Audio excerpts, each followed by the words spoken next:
So London game last week, staying over there for this Sunday's game against Buffalo. They come back. This is going to be like a Malinsky special, in my opinion. You come back, and then you get the Colts on Sunday. Doesn't the league usually give the team the option? Yes, they do. So did they have say, the bye? Yeah, you got to take the bye after especially back-to-back. The back-to-back. So they come back home, divisional game. I know you're saying about ownage here with the Colts, but after the Colts game, then they have short rest and have to play at the Saints, and then they're at Pittsburgh. And then to get a bye, and who's after the bye? How about San Francisco? This team is looking at a bunch of losses coming up here suddenly. Oh, I wouldn't go that far. No. You trust this team a lot more than I do. Yeah, I think the Saints are awful right now offensively. Can win that game. And Steelers are a mess offensively. But think of the schedule, though, for a second, Paul. Yeah. That's very difficult. 40, Titans at home, Texans. They're a lot of winnable games. Probably not going to go well against the 49ers. But no, that's going to end very poorly. All right, here we go with your best teams in the NFL and college football ATS and to overs and unders now that we are 4/5 weeks into the season for both of these sports. Best teams in the NFL. The Rams are 3-0-1 ATS, covering on average by 6.6 per game. Buffalo, Dallas, San Francisco, and Miami are all 3-1 ATS. And so far, the Bills covering on average by 16.5 points per game. The Cowboys by nearly 14 points per game. The worst teams in the NFL, ATS, and there are 6 of them, who do not have one ATS win yet on the season. Giants 0-4, missing the cover on a weekly basis by 16.3 points per game on average again. Broncos, Bengals, Bears, the Killer Bees, the Saints and the Panthers are all 0-3-1 ATS. The Broncos, Bengals, and Bears on average are missing the cover by more than 10 points per game every single week. Pathetic out of those teams. Your best NFL over teams. Well, makes sense, right, with the Bears defense? Again, defensive guy. Yep. Dead last in every category the last 2 years. And they've allowed 25-plus points in 14 consecutive games. They're 4-0 to the over, on average getting there by 8.8 points per week. Denver and Miami are each 3-1, and they're each going over, on average, by 18.3 points per game.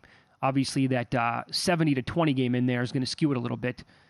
But the Packers, Eagles, Arizona, and the Colts are all 3-1 to the over. The best under teams, and you've been on this since the beginning of the year, the Saints are 4-0 to the under. 11 in a row going back to last year. Yep. And you like them to go under again this week? Oh, absolutely. Who's scoring in that game against New England? 39.5 is crazy. On average, with those low totals, Saints still going under by 6.4 points per game this year. The Bengals, Falcons, Browns, and Titans are all 3-1 to the under.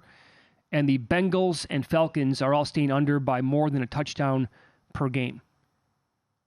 We turn our attention to college football. The best teams in that sport, ATS on the year. Oklahoma, not only 5-0, but on average they're covering by 14 points per game. That's impressive. I mean, it's a hype team. They were a top 20 team to begin the season, and they are kicking ass and taking names. UNLV, 5-0 ATS on average. This I cannot believe. This program has been so bad for so long. They have gone every possible route with the head coach. They've gone big-time a coordinator, big-time name, high school coach, the hot shot coordinator. It's never worked out until now. You get Barry Odom, and they're 4-1 straight up. Yeah. And 5. They're going to win a lot of games this year because the schedule's easy. And it looks like the third time in the last 20-plus years they're going to be bowling this year. Right? They better be. Okay. Yeah. So they're covering on average by 12.6 points per game. The Ducks are covering on average by 12 points per game. Oregon is 5-0. Penn State's 5-0. Well, yeah, I think James Franklin's mission this year is to go undefeated ATS more than anything else. Save your tweets about what he did Saturday. Oh, he's covering for the alumni and all the boosts. Who thinks about that? Oh. The guy makes $90 million. If he's worried about stuff like that, he can go pound sand. I mean, it's one thing you're throwing the ball in a blowout and you're faking a knee. That's the problem, Give Paul. me a break with this guy. If they cover and it just comes naturally, okay, great. But now this is 2 games so far this year where you have the example of, okay, it looks like he's running it up here to cover the spread. And to fake taking a knee, that's just such a shoddy look out of him. Why would you do that? Low rent. Yeah. No sportsmanship. Come on. You're playing Northwestern. My God, it's like, That's right. You're beating the team into submission. That's like giving a wrestler back-to-back pile drivers once he already has a concussion, which I think just happened like in the AEW last week. That Mexler character, I think, he's completely out of it. The referee doesn't stop it. Here's another pile driver. He was literally concussed. That's James Franklin. Don't know. I tuned out after Greg the Hammer Valentine. No, I'm telling you, good video there. I gave it a shot until The Rock and Stone Cold. Then I was done. The worst college teams ATS, back to reality for Vandy. Yep. They're 0-6. Missing on average by 5 points per game. Texas San Antonio 0-4. Georgia's 0-4-1. And Illinois 0-5. Brett Bielema, hello. All surprises there at the last three. Vandy, you knew what was going on when they should have lost to Hawaii to start. But San Antonio was, many thought, the best team from a group of 5. And Georgia's had their issues, and Bielema not getting it done this year either. Well, plus Illinois missing the cover by 10 points per game so far. Georgia's laying humongous numbers every single week.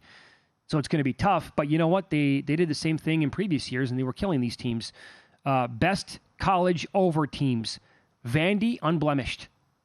Paulie, 6-0 over, getting there by 10.5 points per week. LSU 5-0, North Texas 4-0, BC's 4-0-1. And every single one of those teams going over by at least 10 points per game. Yep. North Texas, as bad as Sam Houston is offensively, that's North Texas defensively. And I don't know what's going on with Brian Kelly.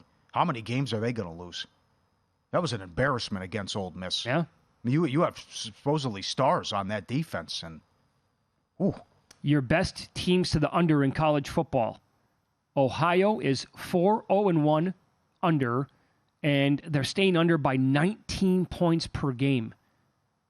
Utah and Arizona are each 5-0 to the under, and both teams are staying under by 2 touchdowns. Yeah. The Utah's not a surprise. You're playing a 3rd and 4th string quarterback, and you have a great defense. Yep. So that's a gift that keeps on giving. And until Cam Rising is in there, keep pounding the unders.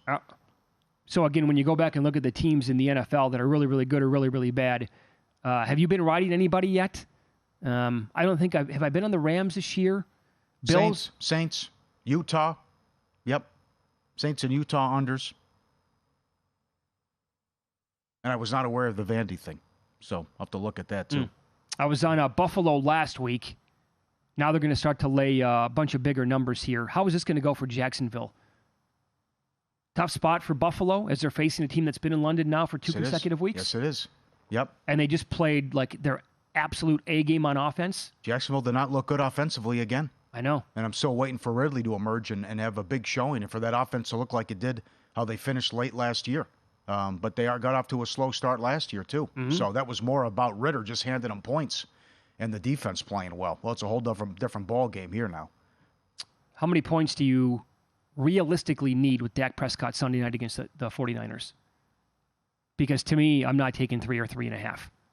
Yeah, I'm surprised it's that short. I don't trust the guy.